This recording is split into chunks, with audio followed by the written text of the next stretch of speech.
Pada hari ini saya berbicara mengenai darah, yaitu darah Yesus dicurahkan untuk keselamatan kita, untuk penebusan kita, untuk melayakkan kita berdoa kepada Tuhan, untuk menyucikan kita, untuk melindungi kita.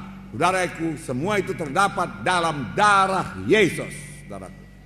Untuk kesembuhan kita terdapat dalam darah Yesus.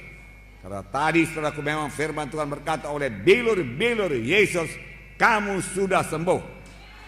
Haleluya.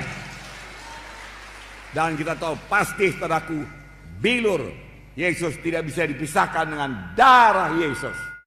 Pada waktu itu dicambuk saudaraku, saudara dia berbilur-bilur dan darah mengalir saudaraku. Nanti saya terangkan lebih jelas saudaraku. Kamu ditebus bukan dengan emas dan perak, tapi kamu ditebus dengan darah yang mahal, darah anak domba yang tidak bercacat celah, yaitu darah Yesus, saudaraku. Saya harap saudara semua pada hari ini memiliki darah Yesus dan mulai menerapkan darah Yesus dalam hidup saudara. Banyak juga anak Tuhan tidak menerapkan darah Yesus, tidak memakai darah Yesus, tidak memanfaatkan darah Yesus dalam hidupnya. Saudaraku, sayang sekali.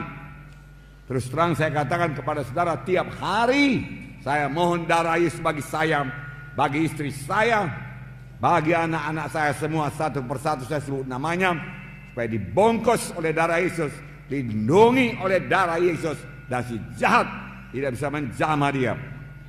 Kalau darah anak domba, yang hanya anak domba, darahku berumur setahun tidak bercacat celah, bisa melepaskan bangsa Israel, anak sulungnya, daripada kematian.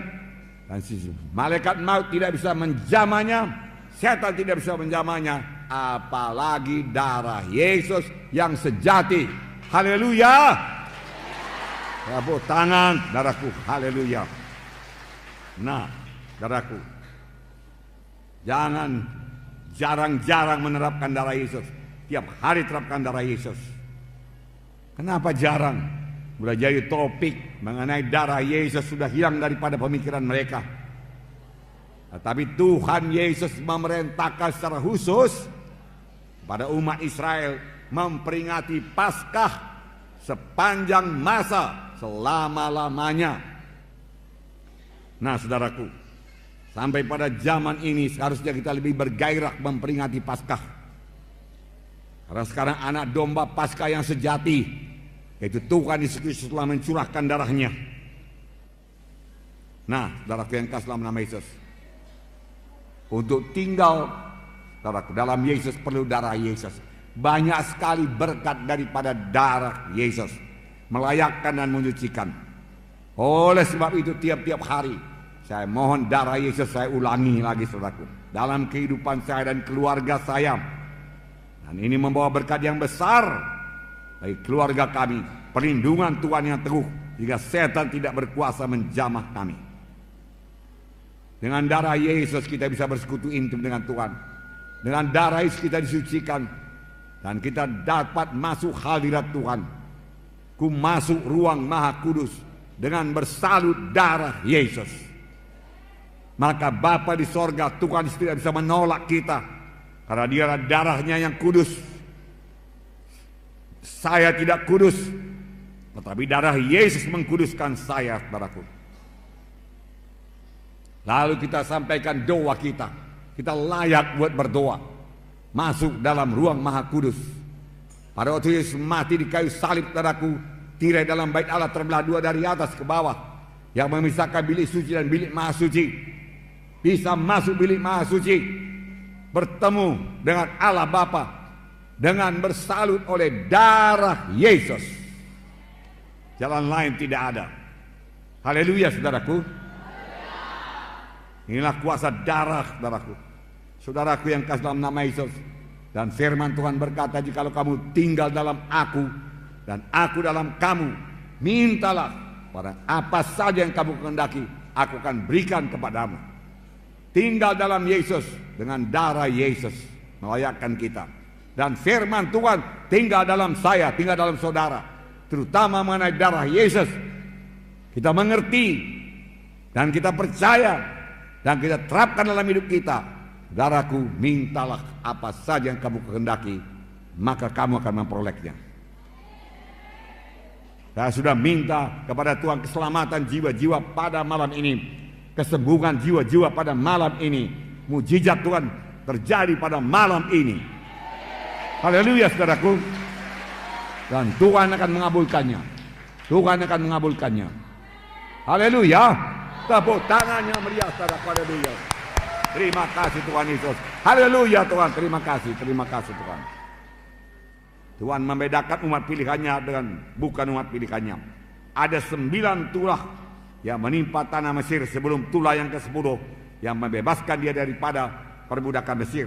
Tulah pertama, air menjadi darah. Kalau sekarang kita buka keran, keluar darah. Kalau sekarang kita gali sumur, keluar darah. Kalau begitu kita pergi sungai Deli jadi darah. Ke sungai Babura jadi darah. Darah, saudaraku. Bau sekali, saudaraku. Mana-mana, saudaraku. Tentu sangat susah, saudaraku. Nah, ini jadi di tanah Mesir. Firaun berkata, oke, berangkat kalian, berangkat. Tapi lenyapkan dulu darah ini. Lalu Musa berdoa. Saudaraku, berubah kembali jadi air. Datang tulah kedua, yaitu katak memenuhi tanah Mesir. Katak memenuhi tanah Mesir, bukan ulat bulu ya. Katak, di mana-mana katak, tempat tidur katak. Saudara buka peti es katak, saudaraku. Saudara angkat, saudaraku, tudung saji, melihat makanan, dalamnya ada katak, saudaraku. Saudara mau tidur, ada katak, saudaraku. Katak di mana-mana, saudaraku. Di ruang tamu ada katak, saudaraku. Katak. Firaun berkata, berangkat. Ya, saya bebaskan dari katak ini. Katak mati semua, saudaraku. Bau busuk memenuhi tanah Mesir.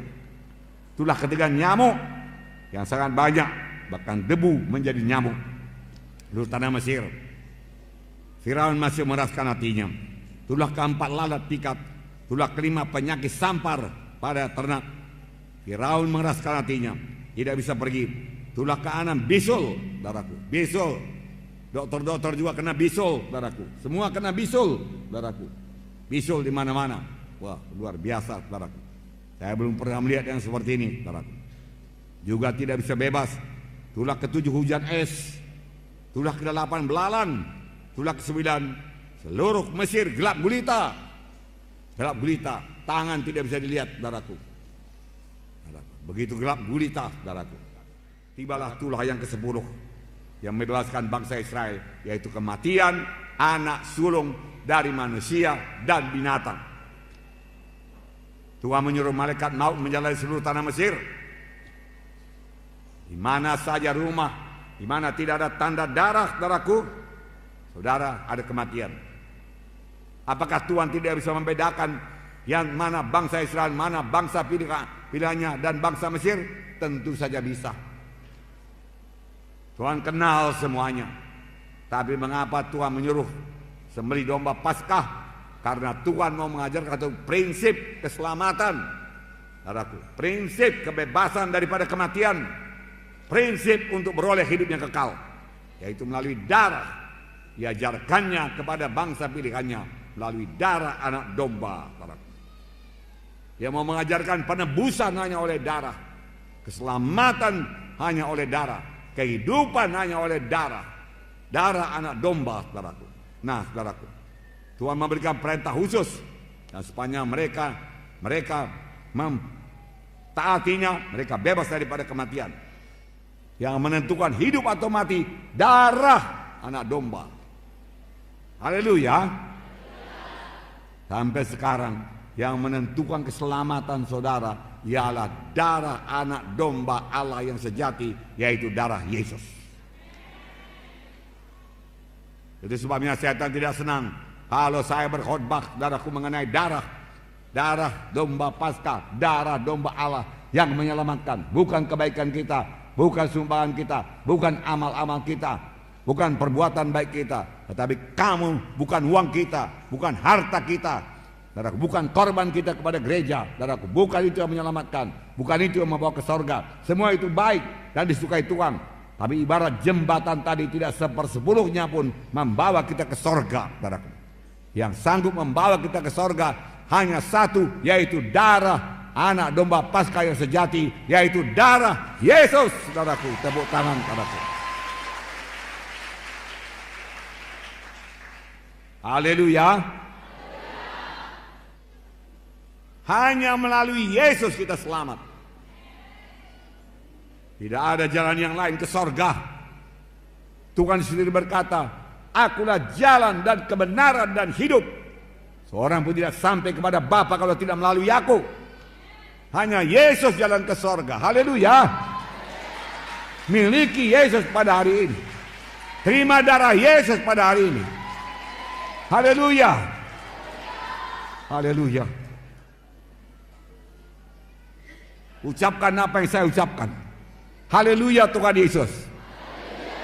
Pada hari ini saya terima darah Yesus untuk menebus saya. Tiap-tiap hari saya terapkan darah Yesus untuk melindungi saya dengan salutan darah Yesus. Si jahat, setan iblis, kematian tidak bisa menjamah saya. Saya percaya Tuhan, hanya Yesus jalan ke sorga. Saya percaya Tuhan, oleh bilur Yesus saya disembuhkan. Haleluya. Tepuk tangan saudaraku. Haleluya. 1 Petrus 1:18-19 berkata, sebab kamu tahu bahwa kamu telah ditebus dari cara hidup yang sia-sia, yang kamu warisi dari nenek moyangmu, bukan dengan barang yang fana, bukan pula dengan perak atau emas, melainkan dengan darah yang mahal, yaitu darah Kristus yang sama seperti darah anak domba dan tidak bernoda, tidak bercacat. Kamu ditebus bukan dengan emas dan perak, dari perbuatanmu yang sia-sia, dari dosamu, dari penyembahan berhalamu, dari pemberontakanmu, dari ketidakpedulianmu kepada jalan Tuhan, dari segala tipu dayamu, dari segala dosamu. Bukan dengan emas dan perak, bukan dengan hartamu. Kau persembahkan seluruh hartamu, tidak bisa menebus engkau. Tapi engkau ditebus hanya dengan darah anak domba yang tidak bercacat celah, yaitu darah Yesus. Haleluya. Setelah saudara dengarkan firman Tuhan ini, adakah saudara percayakan darah Yesus? Darah Yesus berkuasa, amin. Membungkus saudara pada saat ini, amin. Haleluya.